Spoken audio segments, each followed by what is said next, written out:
Bueno, ¿qué tal, hermanos? ¿Se acuerdan que veníamos estudiando Jeremías?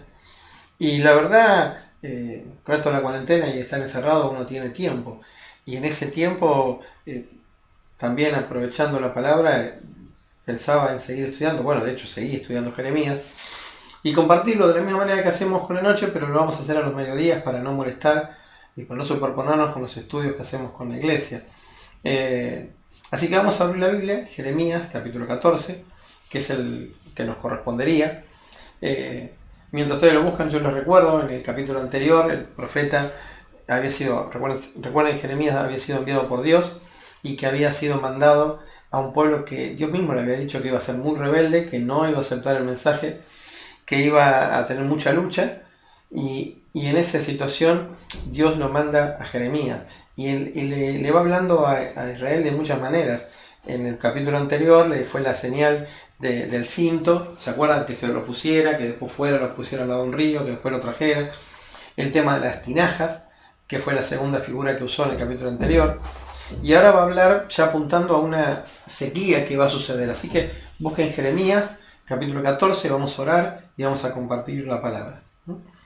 Gracias, Señor, nuevamente. Señor, gracias por lo bueno que eres. Gracias porque eres soberano, controlas todo lo que nos rodea. Y aún, Señor, los tiempos, el clima están en tus manos. Es una demostración de tu poder. Y, Señor, te rogamos que abras nuestra mente y nuestro corazón. Y también, Señor, este medio que estamos usando es una forma de poner una semilla en tus manos para que tú la utilices y la hagas fructificar donde tú quieres. Gracias, Señor, nuevamente, en el nombre santo y precioso de Jesús, tu Hijo Santo, tu Hijo unigénito. En el nombre de él oramos. Amén, Señor. Bueno, dice entonces, versículo 14, para aquellos que no están al tanto, los miércoles en la iglesia estábamos compartiendo Jeremías, así que vamos a seguir con esta historia. Dice, palabra de Jehová, Jeremías 14, versículo 1, palabra de Jehová que vino a Jeremías con motivo de la sequía. Y acá lo primero que hay que resaltar es que Dios controla el clima, controla el tiempo, y Dios en Deuteronomio 28 le había dicho que si ellos se portaban bien, si ellos mantenían la relación con Dios, en la comunión, Dios le iba a dar los tiempos, y es muy conocido en el Antiguo Testamento lo que se conoce como la lluvia temprana, la lluvia tardía. La primera era para que las semillas fructificaran, la segunda para que la cosecha estuviera lista. Y también Dios le había dicho que si ellos pecaban y si ellos se oponían a lo que Dios quería, a la voluntad de Dios, dice en Deuteronomio 28, le dice, los cielos se van a transformar, dice, serán en tu cabeza, serán como de bronce, y la tierra debajo de ti como de hierro. Esto es lo que Dios le había prometido y ahora lo estaba cumpliendo. ¿Saben dónde hay un ejemplo de esto? Cuando en Primera Reyes aparece el profeta Elías, ¿se acuerdan? El profeta Elías dice que va, le habla al rey y le dice que no iba a haber lluvia durante un tiempo, que después terminó siendo 3 años y medio. Y hay un detalle ahí, hay un detalle en ese pasaje, Primera Reyes 17 creo que es, hay un detalle que no dice en ese pasaje, no dice vino palabra de Dios a Elías, no lo dice. Así que según los estudiosos de la Biblia creen, en realidad este profeta que estaba de las montañas, dice que era Elías Tisbita, él seguro que confiando en la promesa de Dios, fue y le dijo al rey que por el pecado Dios iba a cumplir su palabra. Y esa confianza, esa fe, movió, como dice un hermano de la iglesia, como dice Jorge, ¿no? Movió la musculatura de Dios, dice él, ¿sí? Así que eso, cuando acá habla de la sequía, es parte de ese juicio de Dios sobre el pueblo. Y dice en el versículo 2, dice, se enlutó Judá, disculpen, y sus puertas se despoblaron. Y se sentaron tristes en tierra, y subió el clamor de Jerusalén. Y acá tenemos lo que sucede, ¿no? La sequía hizo que la ciudad se despoblara. Las puertas eran un lugar donde había normalmente mucha algarabía, ¿sí? Y dice que esas puertas se despoblaron. Y escuchen esta frase, se sentaron tristes en tierra. Ahora, ¿saben? Lo primero que impacta cuando uno lo estudia es que ellos tuvieron tristeza por el hecho de la sequía, pero no por el hecho del pecado que causó la sequía. No, eso no lo vieron. Y saben, cuando pensaba en esto, digo, como siempre el pecado lleva a la tristeza. que puede ser en el caso cuando uno toma conciencia del pecado y eso le produce dolor y ojalá sea para arrepentimiento, como dice 2 Corintios capítulo 7, o en la soberbia, en el orgullo, la ignorancia, Dios el castigo lo manda y también produce tristeza. Así que el pecado, sea con arrepentimiento o no, a la larga va a producir dolor en aquel que está pecando. Así que acá tenemos ese ejemplo. Israel dice que se enluta, se es triste. ¿Por qué? Por la sequía. Vamos al versículo 3. Y ahora vamos a ver dos ejemplos. En un caso vamos a ver los nobles y después más adelante vamos a ver los pastores o los labradores. Y dice los nobles, en el versículo 3, dice, los nobles enviaron sus criados al agua. Dice, vinieron a las lagunas y no hallaron agua.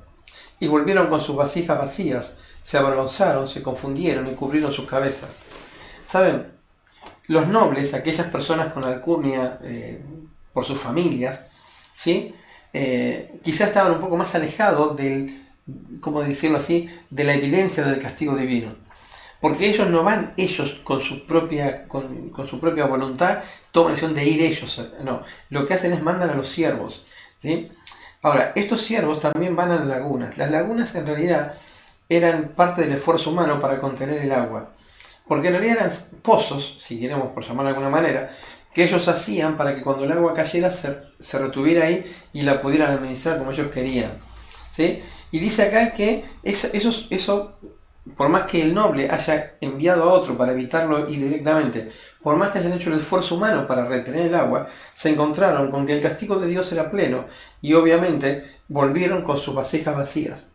Y dice que cuando volvieron con sus vasijas vacías, dice que se avergonzaron, ellos entendieron lo que estaba pasando, pero la palabra dice que se avergonzaron y después dice que se confundieron. La primera palabra, la estoy buscando acá, dice que lo primero que le sucedió fue que se avergonzaron y después al final dice se confundieron y escuchen esta frase, y cubrieron sus cabezas. ¿Saben? Era una actitud típica cuando estaban en luto. Una actitud típica del luto de aquella época era inclinarse y cubrir su cabeza para que nadie vea la tristeza que ellos tenían. ¿Por qué resalto esto? Porque ahora lo van a ver en el versículo siguiente. En el versículo siguiente dice, versículo 4, dice, porque se resquebrajó la tierra por no haber llovido en el país. Sigamos y volvemos para atrás después. Están confusos los labradores, cubrieron sus cabezas. Observen, el noble confuso, el labrador confuso. Y el mismo sentimiento tuvieron los ricos como los pobres ante el castigo divino, ¿sí? Pero la palabra confuso es palidecer. La palabra confuso en realidad es desilusionado, ¿sí? Ahora, puede ser también avergonzado. Esto fue lo que sintieron ellos. Y también la misma actitud, cubrieron sus cabezas. Pero lo que impacta en este versículo es la frase del versículo 4. Dice, porque se resquebrajó la tierra. La palabra resquebrajar en realidad es horrorizarse. Y es una palabra que normalmente saben dónde está usada, es como desmayar. ¿Se acuerdan cuando Dios dice que no desmayen habitualmente en la Biblia? Bueno, es la misma palabra. Y lo que está diciendo acá es rara porque se usa con la tierra.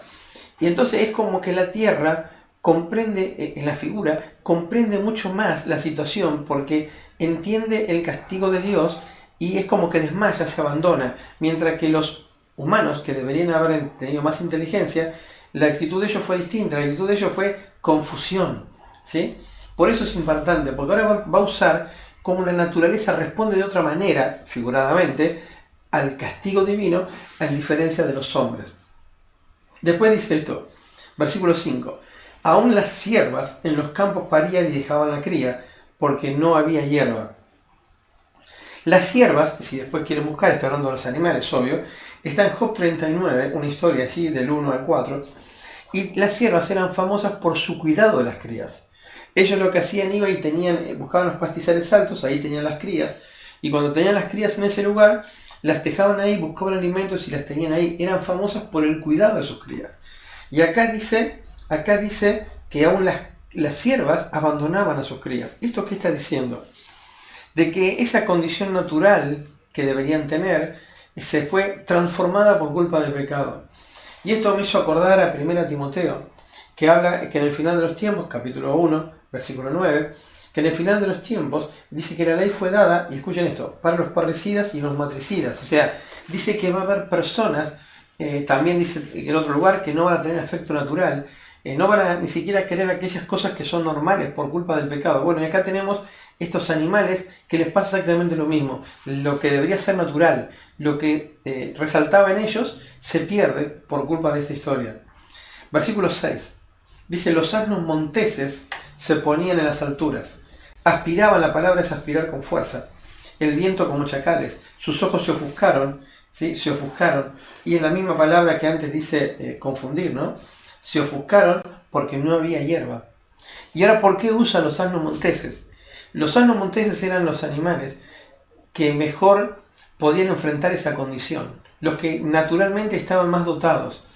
Y dice que aún ellos iban a las alturas, habla del orgullo, y desde esa condición elevaban todavía su rostro para tratar de aspirar aunque sea la humedad del aire. Entonces las siervas nos muestran la tierra, la condición que hay que tener, requebrajarse frente al pecado. Las siervas, esa condición que el pecado hace que se pierda aún los afectos naturales. Y este nos habla que aún aquel que está humanamente más capacitado también sufre las consecuencias del castigo divino. Versículo 7 dice, aunque nuestras iniquidades testifican contra nosotros. Y esto es impactante, ¿no? Porque lo que dice acá el profeta, hablando de esa condición, acuérdense que ellos estaban solamente confundidos, ¿no?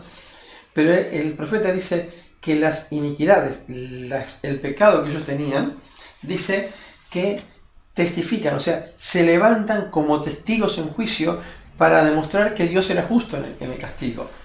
Vamos a ir de vuelta después a esa frase, ¿no? Después dice el versículo 7, dice, oh Jehová, actúa por amor de tu nombre. Y acá quiero hacer una reflexión cortita. Miren, él dice esto, él ve la condición del profeta y le dice a Dios, Dios, yo sé que las obras de mi pueblo, todas, están en contra y demuestran que tú eres justo, de que el castigo es real. Pero por favor, no lo busques en nosotros algo que permita tu perdón, pero sí búscalo en tu gracia. Fíjense que dice, actúa por amor de tu nombre, no por lo que nosotros hacemos, sino por lo que tú eres. Desde tu condición de amor, danos el perdón, no porque nosotros lo merezcamos. Porque nuestras rebeliones, dice, se han multiplicado. No era un pecado aleatorio, no era un pecado accidental, lo habían reiterado en el tiempo. Porque contra ti hemos pecado. Y antes de seguir, quiero mostrarles algo. La palabra pecar, todos sabemos, viene del concepto de errar.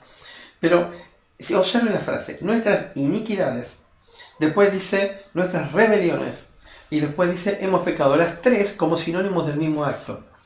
La iniquidad es la falta total de moral. La rebelión es la apostasía contra Dios, es el rechazo a Dios. Entonces cuando uno empieza a mirar, lo primero es la condición moral. La siguiente lleva a la práctica rebeldía frente a Dios. Y la tercera de la historia es errar el objetivo por el cual Dios te diseñó. Todo eso es pecado. Es algo moral malo en nosotros, un rechazo hacia Dios y obviamente errar en el blanco para que el Dios nos diseñó. Todo esto tiene que ver con el pecado. Ahora vamos al versículo 8. En el versículo 8 dice, oh esperanza de Israel, guardador tuyo en tiempo de aflicción.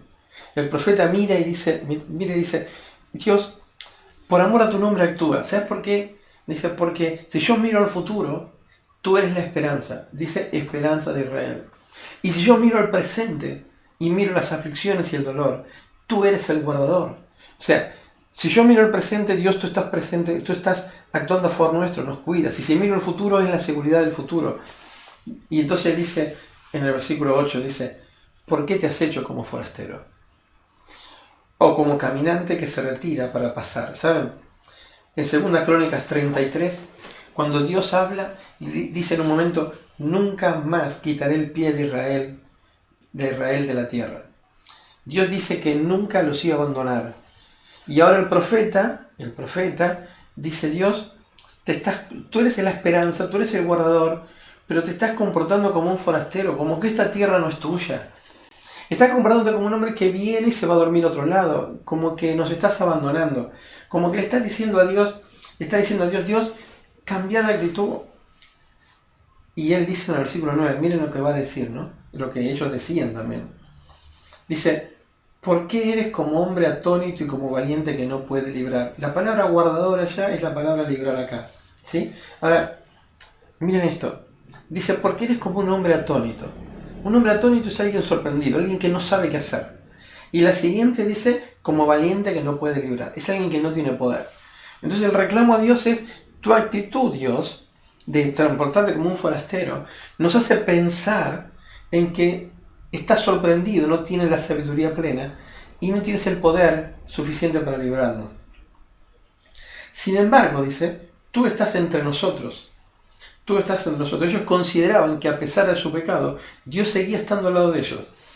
Dice, oh Jehová, y sobre nosotros has invocado tu nombre, no nos desampares. Como diciendo, Dios, nosotros seguimos haciendo las cosas para ti. Nosotros te seguimos honrando.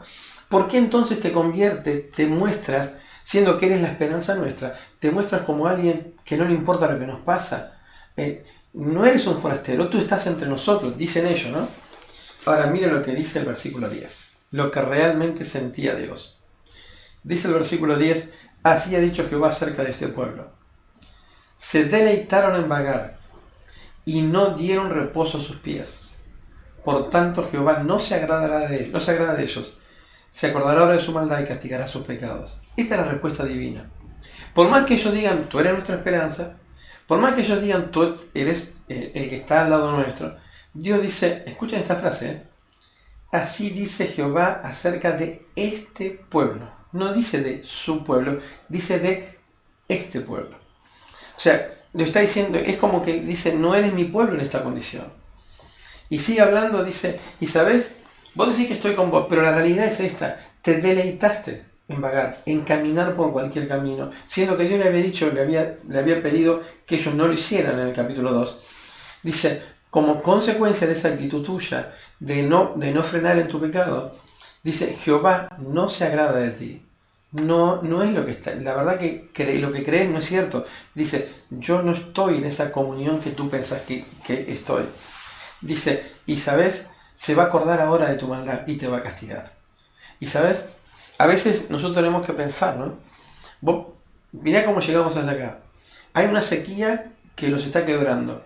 Los hombres toman actitudes de simplemente confusión, asombrarse. La naturaleza les demuestra cómo deberían comportarse. Ellos siguen creyendo que Dios está con ellos y Dios le dice, no es cierto, tu pecado te ha separado de mí. Y entonces Dios le dice ahora al profeta, le dice, me dijo Jehová, no ruegues por este pueblo para bien. ¿Sabes? El profeta ahí, Jeremías, me imagino el dolor y el corazón y estaría diciéndole, Dios cambia, por amor a tu nombre cambia. Y Dios le dice, no lo hagas. Porque en realidad no necesitaban en este momento un intercesor, lo que necesitaban era un cambio de actitud al pueblo.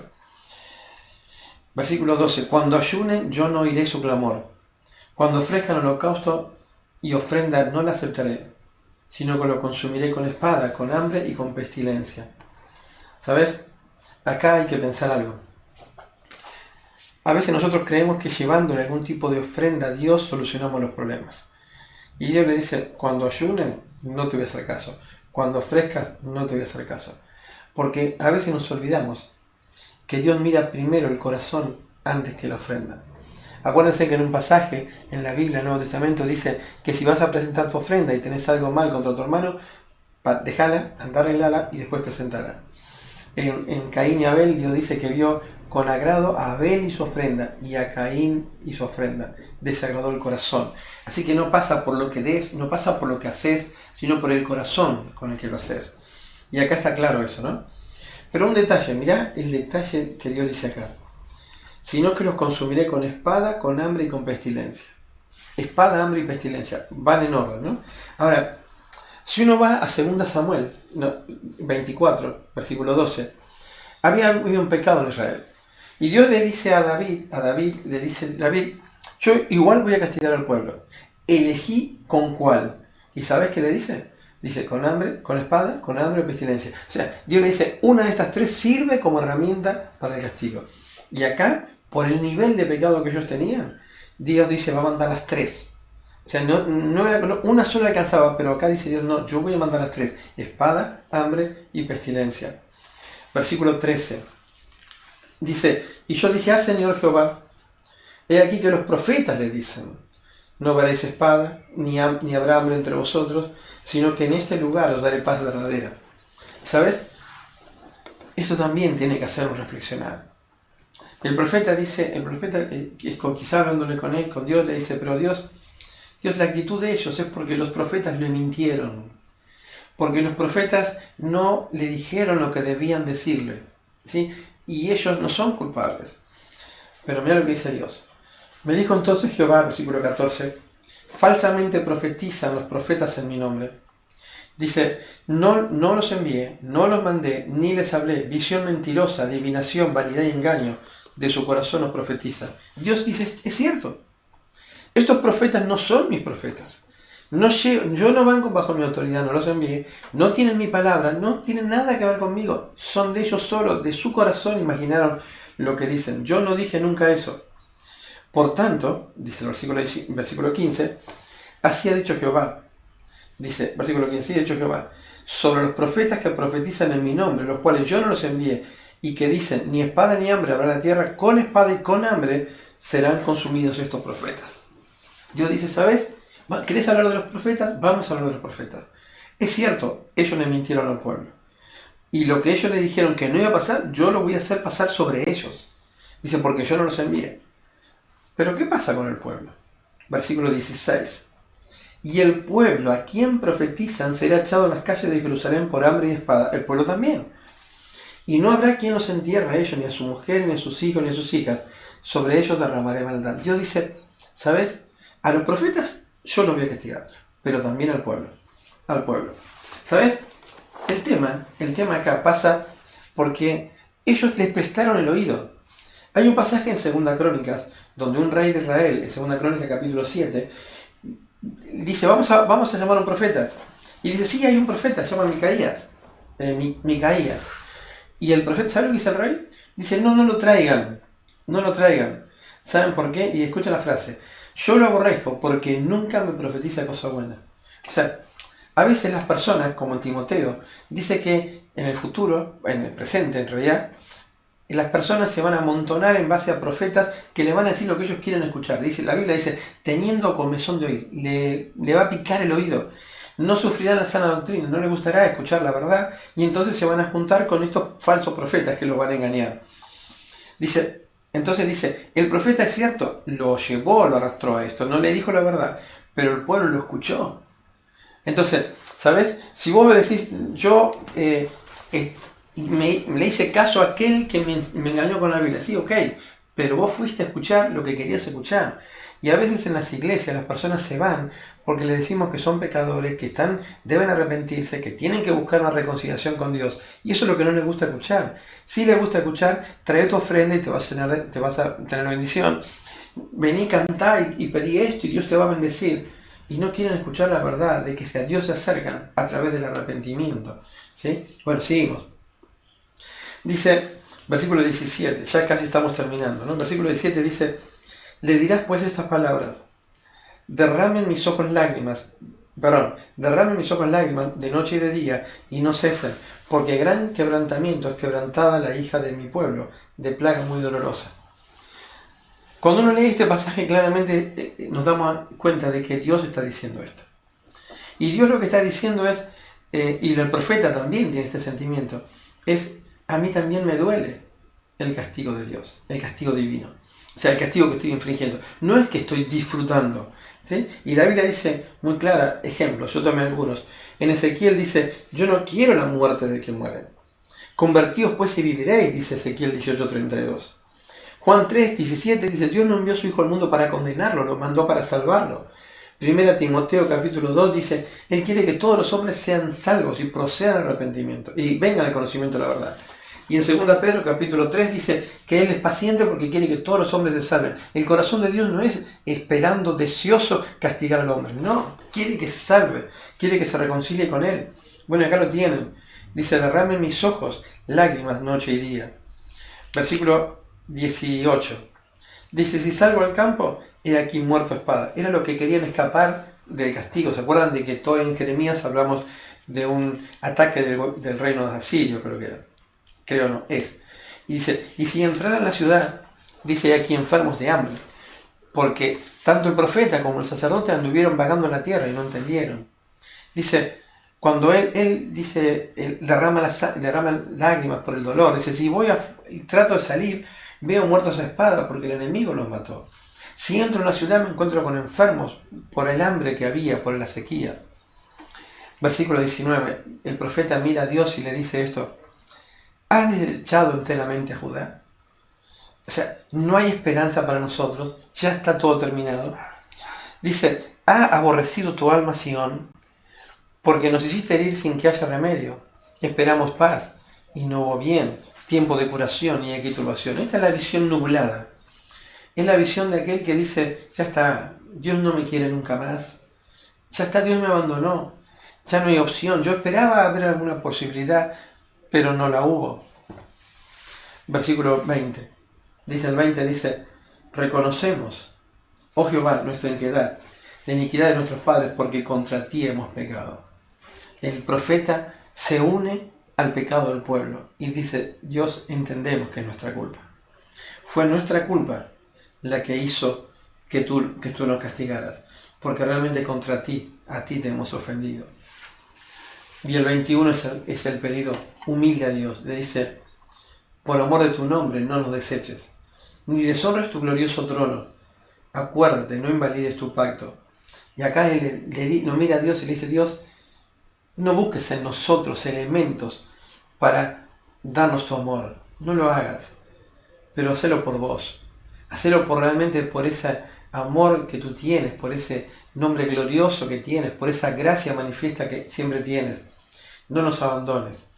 Dice, no deshonres tu glorioso trono, porque Dios los había elegido como el pueblo especial. Y dice, no invalides el pacto. Dios nunca lo invalidó, la realidad nunca lo invalidó. ¿Sí? Fue el pueblo el que lo invalidó. Y al final termina diciendo, ¿hay entre los ídolos de las naciones quien haga llover? ¿Darán los cielos lluvias? ¿No eres tú, Jehová, nuestro Dios? ¿Saben? Ellos adoraban a Baal. Baal era el dios de la fertilidad. Y parte de la fertilidad eran las lluvias y la fertilidad de las cosechas. Y acá al final tienen que reconocer, dice, no hay solución a esta sequía en otro que no sea en ti. Nadie puede ordenar a los cielos la lluvia. Solamente tú tienes el poder. Y termine siendo, en ti pues, esperamos, porque tú hiciste todas estas cosas. ¿Saben? El profeta termina diciendo, mira, Dios, no queda otra que esperar en ti porque tú tienes el control. Y sabes, hermano, si estás ahí y quizás estás atravesando por una circunstancia y quizás te encuentres confundido, antes de buscar y decir, Dios, tú eres forastero, eras nuestra esperanza y te convertiste en forastero, en vez de reclamarle a Dios, yo hago ofrendas y que Dios te tenga que decir, pero las ofrendas no te las acepto porque tu condición, en vez de mirar para afuera, mira para adentro. Y comportate como la tierra, ¿no? Que se horrorizó, se requebrajó. Y esa es la actitud que tenés que tomar, arrepentirte. Ese arrepentimiento va realmente a hacer que Dios intervenga. Vos fíjate que acá le dice al profeta, ni siquiera ores, ni siquiera intercedas, porque no voy a hacerlo, porque no hay un corazón adecuado. Y a veces nosotros creemos que siguiendo el pecado Dios intercede por nosotros, decimos. La gracia de Dios dice, no. Ellos dicen, Dios sigue estando con nosotros, y dice, yo no me agrado en vos, no me agrado. Así que reflexionemos en qué situación estamos.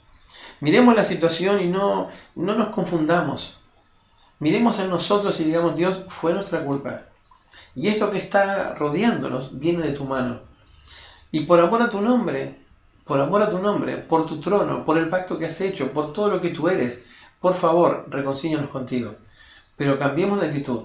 El profeta se puso en lugar del pueblo, pero en realidad el pueblo lo ignoró. Después lo vamos a ver en el capítulo siguiente. El pueblo nunca reconoció que era por culpa de ellos. Así que hagámoslo, reflexionemos, leamos de vuelta este capítulo y veamos una persona que está equivocada, reclamándole a Dios y diciéndole cosas a Dios que no son ciertas. Y pensemos si nosotros no estamos en este terreno. En el capítulo siguiente, que lo vamos a subir también en estos días, en un momento Dios dice esto. Dios dice esto. Versículo 6, lo vamos a ver después, ¿no? Dice, tú me dejaste, dice Jehová, en el 15:6. Te volviste atrás Por tanto, yo extenderé sobre ti mi mano y te destruiré. Y escuchen esta frase, que no la voy a explicar. Estoy cansado, dice Dios, de arrepentirme. Eso lo vamos a ver en el próximo estudio, en Jeremías capítulo 15. Que el Señor les bendiga. Amén.